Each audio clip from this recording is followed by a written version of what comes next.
Jump in. Let's go for a ride.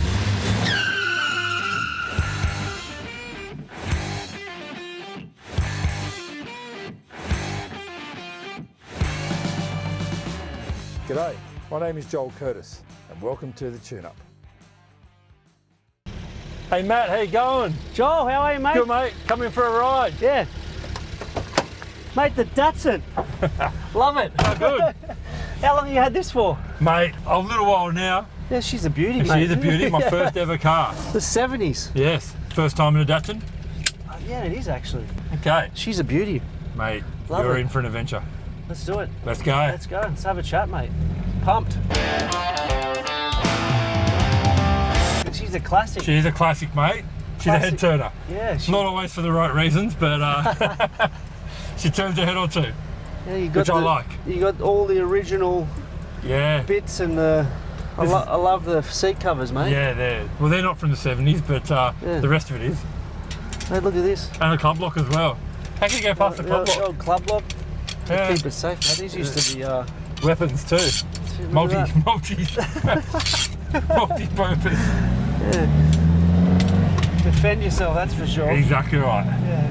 So the Tune-Up podcast, mate, you're numero. Yeah, Tune-Up. Excited to be in the vessel of the smells and the aromas. Oh, there's plenty of smells in here. Lucky this is not smell-o-vision, mate. Yeah, see what other additives it has to open me up, you know. It's exactly right. It's going to be once good. you're in, it's hard to get out, mate. We have a way of making people talk once they're in here, okay. Matt. That's why I'm here. You up for that? Well, that's why the door opened and I jumped in. Excellent. First car. Ford Meteor. Oh. It was the first car I actually rode off.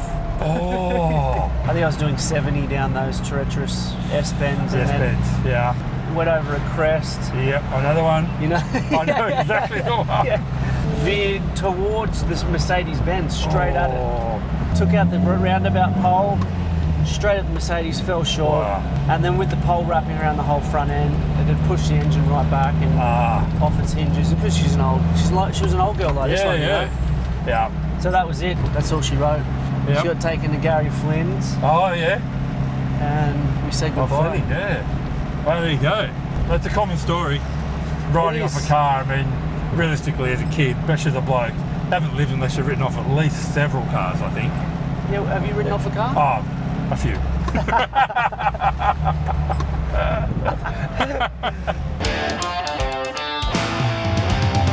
So how do you recover from that? Because that's at 18, that's it's a big life lesson, isn't it? It certainly was. It was. I think I got lucky.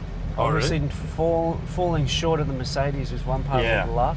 Yep. Didn't hurt myself. And whenever you're in a car, it's like possibilities of injury. Exactly right. Yeah. So what do you learn from that when you're 18 and you've just written off your first car? Listen to your father, but not all the time. Yeah, it's a good lesson. Yeah, obey the speed limit. Yeah. Yeah, it was just a good reeling in to be smart, to be safer on the roads. Yep. And so that was great. And then the time without the car was another good lesson. So then you get older, drive a few more cars, and what happens then, life-wise? You born and bred in the Shire. Yeah, so the journey from that moment, first car, until school had finished. Yep. Looking back at high school, you kind of reflect on it was more just a popularity contest. The Shire is a little bubble and it's a comfort zone. Yep. Friends were going to university at the time, I wasn't. I got pushed into hospitality, worked in restaurants, and that came from early days at McDonald's. I just had an inkling of wanting to go to university. And then the Australian Catholic University of Strathfield whipped together a portfolio and got accepted. Wow. I had the employment there on a casual basis and I was able to study full time. And it worked. It worked for 2 years solid, and everything was going really well towards graduation. But then there was a defining moment where my whole world changed with the diagnosis of cancer to my mother, which is melanoma. Oh, that's terrible.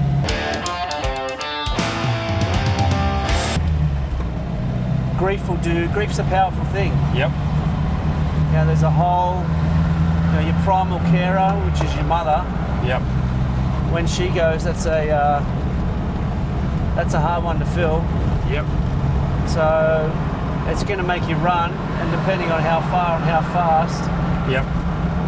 you know, you can end up anywhere. And that's my Yeah. destination varied, and it got broken up into 3 chapters. So there was Yeah. London, which was a landing point where there was a loose career aspirations of, you know, designing, but that didn't really, I didn't really care about that. I just wanted Yep. to experience and escape and keep the. It's just throwing new experiences that turn into a bandage that covers up the wounds of reality. South America, backpacking for 4 months, Yeah. and then thinking, no, I don't want to go home because my visa's run out. What do Yeah. I do?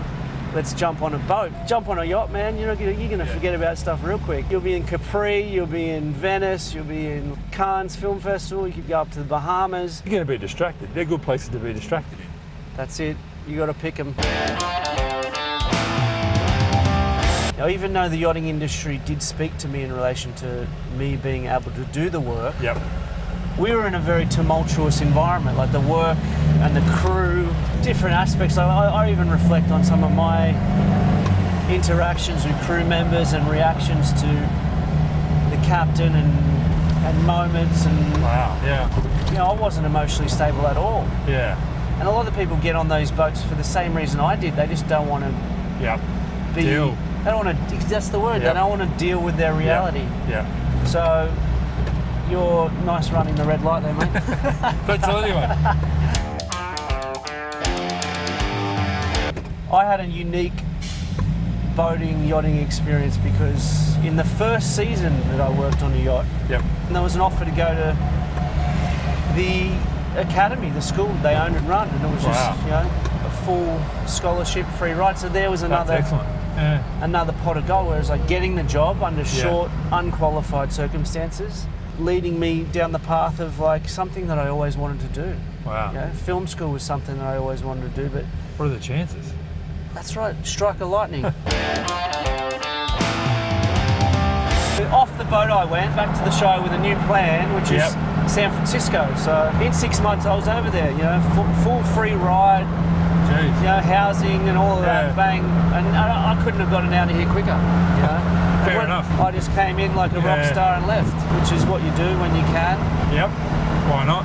That's it. Makes sense. And it was a fantastic time. When I did get over there, I was far enough away from the wound. America became my life for 5.5 years. Wow. But then within the last year and a half of that, the reality and the beast that was the trauma of, you know, my Your mother mum, passing yeah. and the grief, Doesn't go away. it didn't go away. Doesn't matter how far you run. Nah, Doesn't matter what you do. slowly bubbled to the surface. Yep. With that, caused problems with, you know, relationships, Yep. not only with family, but I had significant others, Yep. a girlfriend from California that became my fiance, which Yeah. was, you know, you look back on that and it was just like an unguided, Yeah. you know, somewhat manipulative sort of Yeah. relationship based on where I ended up. And so she came back to Australia. That put more pressure on me to Wow. be that partner. And then here I am transitioning, trying Yeah. to come back with all these skills of being Americanized, Yep. project Yeah. myself into an industry Yeah. that no one knew who I was That's here. right. No one cared. Like, Yeah. who's this guy? Is he crazy? Like, you Yeah. can't come from America and tell us to hire you. That's the Australian way, isn't it? You know? Yeah, that's Yep. it. It's like, come back down to earth, pal. Yeah.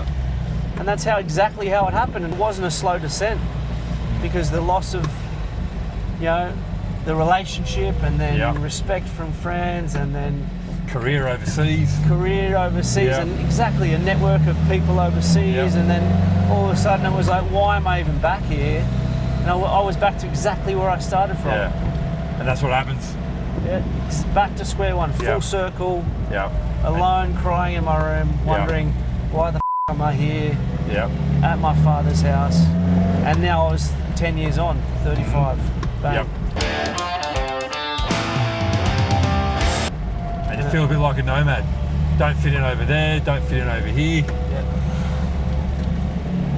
Tough spot, Matt. It was, and it took me to therapy, which was, the best thing that I've ever done. Really? 100%. Well, if you don't have the balls, or you don't have the ability, whatever you want to call it, you don't have the bravery to step in the office of a professional and unload. You got to unload everything that you've been hanging on to and hiding, and it's like unwrapping the bandage and realizing how gangrene and horrible everything is because you've just pushed it away for so long. Yep. And that's what I see a lot in my work. People, particularly blokes, had those scars buried deep for a long time, and to come and confront that, it it's gets the hardest thing I've seen people do, I reckon.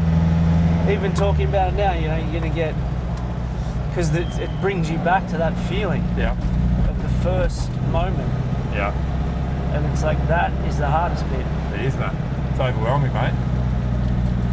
I'm always impressed when guys have the courage to open up, to set foot in the office of a professional and bare their soul. For us blokes, it's not an easy thing to do, mate, because we're taught to be tough and strong and robust and have it all together, and when you don't fit that blokey mould, it's devastating. And for some blokes, it can be life-ending.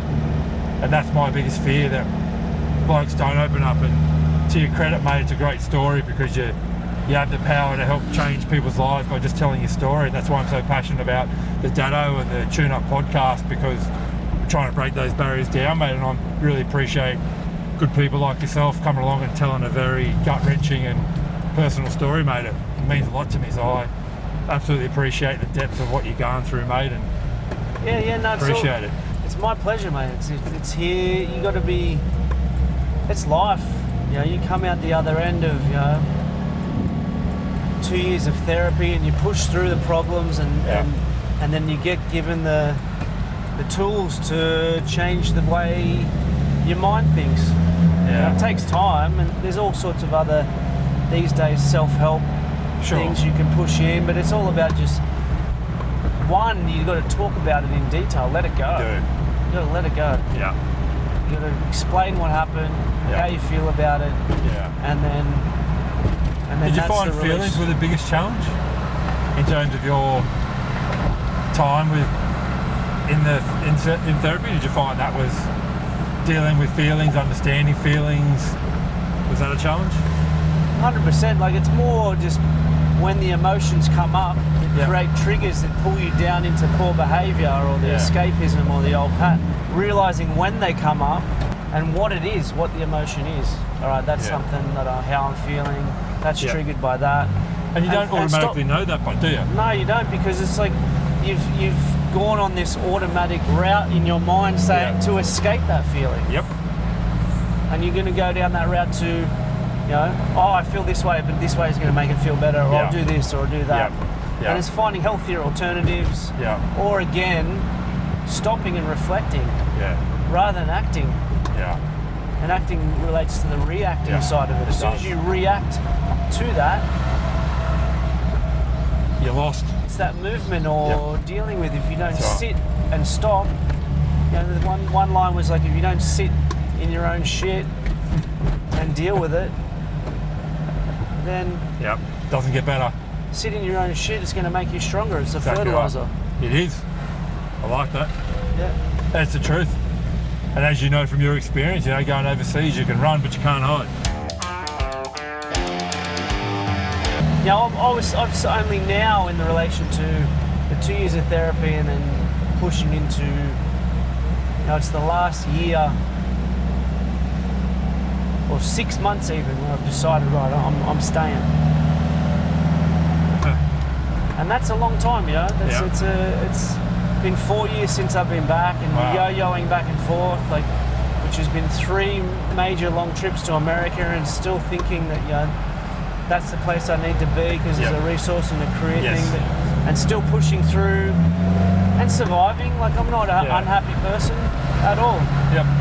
It's just it's still a work in progress where you just got to finally let go of certain things, so then you can lay those roots in as a healthy individual, make the relationships and move forward.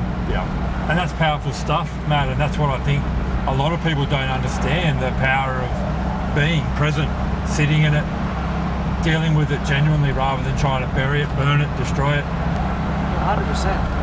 I think we've become a society of instant gratification, instant reward, and escaping from feelings seems like it's easier, as you said.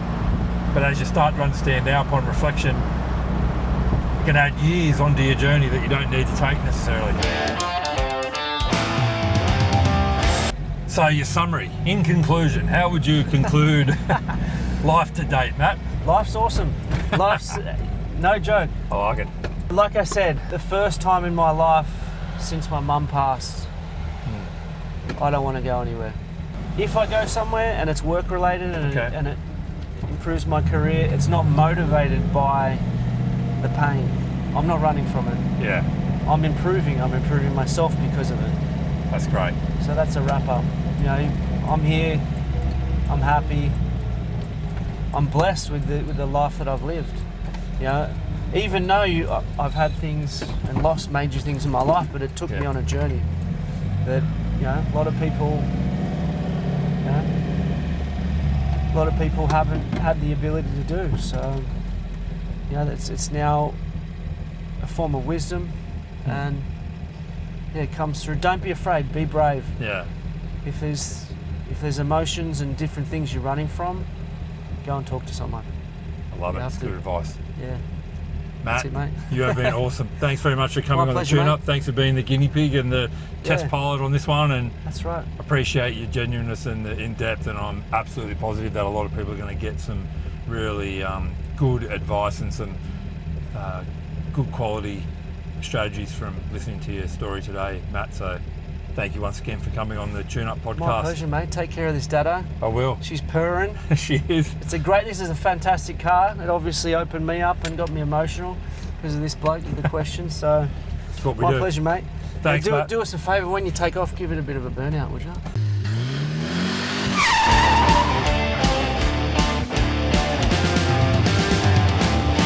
You've been listening to the Tune Up podcast. Thanks for the ride. We'll pick you up next time.